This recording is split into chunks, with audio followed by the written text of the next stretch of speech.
इस वीडियो में आप सभी का स्वागत है और इस वीडियो में हम लोग को जानने का कोशिश करेंगे कि उन सभी लाभार्थी को जिन सभी लाभार्थी देखेंगे आवास प्लस के अंतर्गत जो सो रजिस्टर बेनिफिशियरी हैं और उन सभी लाभार्थी के बैंक खाते में जो सो पैसा नहीं रिसीव हो रहा है, तो क्यों नहीं रिसीव हो रहा है, क्या रीज़न है इसके तहत से जो सो आपको रिसीव नहीं हो रहा है, तो इसके तहत से क्या करेंगे, उन सभी लाभार्थी के लिए आपको क्या स्टेप प्रोसेस गुजरना चाहिए, ये सारी वीडियो में कंप्लीट टोटली आपको प्रोवाइड करने वाला हूँ। क्योंकि आपको पता है जो भी जानकारी मैं इकट्ठा करके लाता हूँ मेरे कोई रिलेशनशिप में जो सो इसके रिगार्डिंग जो सो इसके एम्प्लॉयर हैं, जिसके माध्यम से सारी जानकारी आपको इस चैनल के माध्यम से जेन्युइन इन्फॉर्मेशन मिलती है। तो चलिए इस वीडियो को हम लोग स्टार्ट रखते हैं विदाउट इंट्रो को। तो सबसे पहले आपको जान लेना है कि पेमेंट जो सो इसके तहत से कब मिलता है और यदि आपको नहीं मिल रहा है तो इसमें क्या रीज़न हो सकते हैं।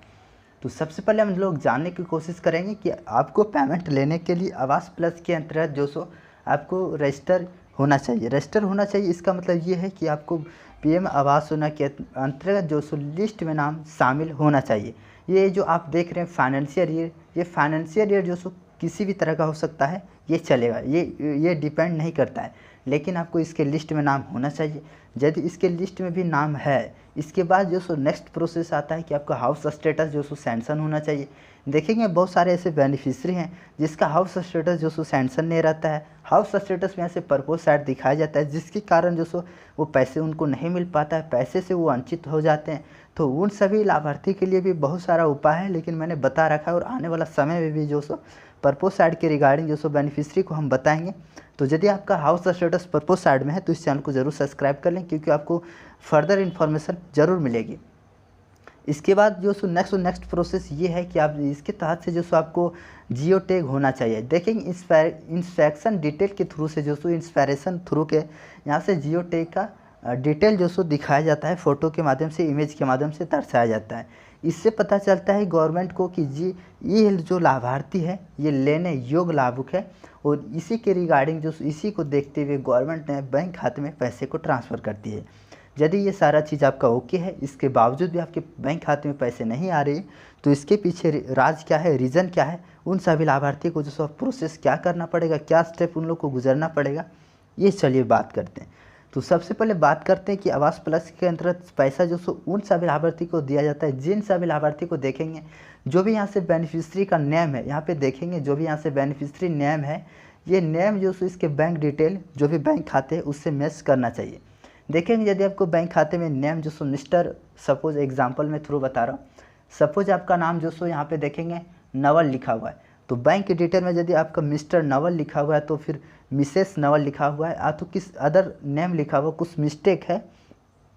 तो आपको जो सो इसके तहत से पैसे को ट्रांसफ़र नहीं किए जाते हैं, क्योंकि ये जिला स्तर से जो भी कार्य किए जाते हैं सारा ऑर्डर शीट वहाँ से जनरेशन किया जाता है। देखेंगे ऑर्डर शीट जनरेशन के थ्रू में बहुत सारा डिटेल को जो सो ध्यान रखा जाता है। लाइक डैट मैंने बताया कि बैंक डिटेल में जो सो नेम में मिस्टेक नहीं होना चाहिए। मान लीजिए इसका नाम जो सो अंकित है, सपोज एग्जांपल के लिए, तो अंकित जो सो ANKIT होता है, लेकिन वहाँ किसी तरह का ANKEET होगा, तो आपको जो सो पेमेंट का मॉड्यूल नहीं जारी किया जाएगा, शेड्यूल नहीं जारी किया जाएगा, जनरेशन नहीं किया जाएगा। तो आपको ये ध्यान रखना है कि जो भी आपके आधार कार्ड में नेम है वही डिटेल जो सो आपको बैंक अकाउंट में होना चाहिए, तभी जो इसके तहत से पेमेंट आपको सही समय पर मिल पाता है। अदरवाइज आपका जो भी डिटेल है वो फ्रीज कर दिया जाता है। यदि आपका डिटेल फ्रीज कर दिया जाता है तो जो भी इसके अधिकारी हैं, एम्प्लॉयर है, उससे संपर्क करना पड़ता है। इसके बाद जो सो जनरेशन मॉड्यूल के माध्यम से फिर से उसको ठीक किया जाता है आवास सॉफ्ट के माध्यम से। लेकिन आप केयर करेंगे ये कि जो भी आपके बैंक डिटेल में नेम है और आधार कार्ड में वो दोनों मैच होना चाहिए। यदि मैच कर जाता है तो आपको यहाँ से जो भी डिटेल है मैच हो जाने बाद मॉडल शीट जो सो जनरेशन कर दिया जाता है। यदि ये भी सही है, आपको विश्वास है कि ये मेरा सही है, हमने जो सो सही चीज़ को इन्फॉर्मेशन जो सो मैंने डाला है, सही चीज़ को मैंने सबमिट किया है,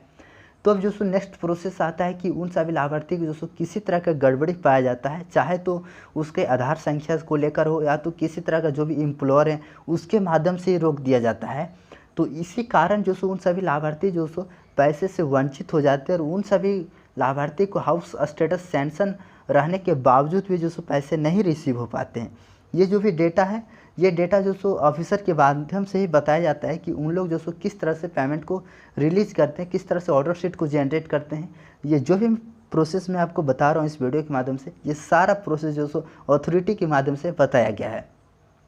तो तो ये सारा डिटेल आपको सही रहने के बावजूद भी यदि नहीं मिल रहा है तो आपको एक ही वर्क करना पड़ेगा कि जो भी एम्प्लॉयर हैं, जो भी इसके ग्राम प्रधान हैं, जो भी वीडियो ब्लॉक तहसील कार्यालय के ऑफिस है, वहाँ पे आपको संपर्क करना पड़ेगा। यदि आपका ज़्यादा समय हो गया और आपको ऑर्डर शीट जनरेशन में जो सो नहीं किया जा रहा है तो आपको संपर्क कर लेना अति आवश्यक है, क्योंकि उन्हीं के माध्यम से हो सकता है कई कबार की रोक दिया जाता है, जिसकी वजह से आपको ना मिल पा रहा हो, आप लाभार्थी वंचित हो जा रहे हैं। तो उम्मीद करता हूं कि आपको जो भी इन्फॉर्मेशन इस वीडियो के माध्यम से आप पहुंचाना चाह रहे थे कि आपको जो पेमेंट क्यों नहीं मिलता है, इसका प्रोसेस क्या रहता है, ऑर्डर शीट मॉड्यूल जनरेट करने का आपका सारा डिटेल फिलअप होना चाहिए, सही होना चाहिए, सारा डिटेल जो सो एक दूसरे से रिलेट होना चाहिए, मैच होना चाहिए, तभी जो सो आपके बैंक में मॉड्यूल ऑर्डर शीट जनरेट किया जाता है। यदि आपके ऑर्डर शीट जनरेट नहीं किया जा रहा है तो आप इस तरह से आप स्टेटस चेक करेंगे। यदि आपका यहाँ से हाउस स्टेटस सेंशन दिखाया जाएगा, सारा डिटेल सही रहता है तो आपको वेट करने की ज़रूरत है। अदरवाइज़ ज़्यादा समय हो गया तो आपको जो भी वीडियो कार्यालय तहसील कार्यालय के एम्प्लॉयर हैं आप वहाँ से संपर्क कर सकते हैं। तो फिर चाहे तो इसके रिगार्डिंग जो सो ऑनलाइन आप जो शिकायत कर सकते हैं, कंप्लेन कर सकते हैं। तो किस तरह से करेंगे, वो सारे लाभार्थी को किस तरह से कंप्लेन करना है, ये भी जो आपको नेक्स्ट वीडियो में देखने को मिलेगा। तो आप यदि चाहते हैं उस वीडियो को देखना तो आप कमेंट करें, और इस वीडियो को यदि आपको पसंद आई है तो आप लाइक कर दीजिए, और चैनल पर पहली बार आएँ तो सब्सक्राइब कर लीजिए, क्योंकि आपको पता है यहाँ पे जो भी इन्फॉर्मेशन आपको दिया जाता है सारा इन्फॉर्मेशन जेन्युइन ही रहता है। अब हम लोग मिलेंगे नेक्स्ट वीडियो में, तब तक के लिए।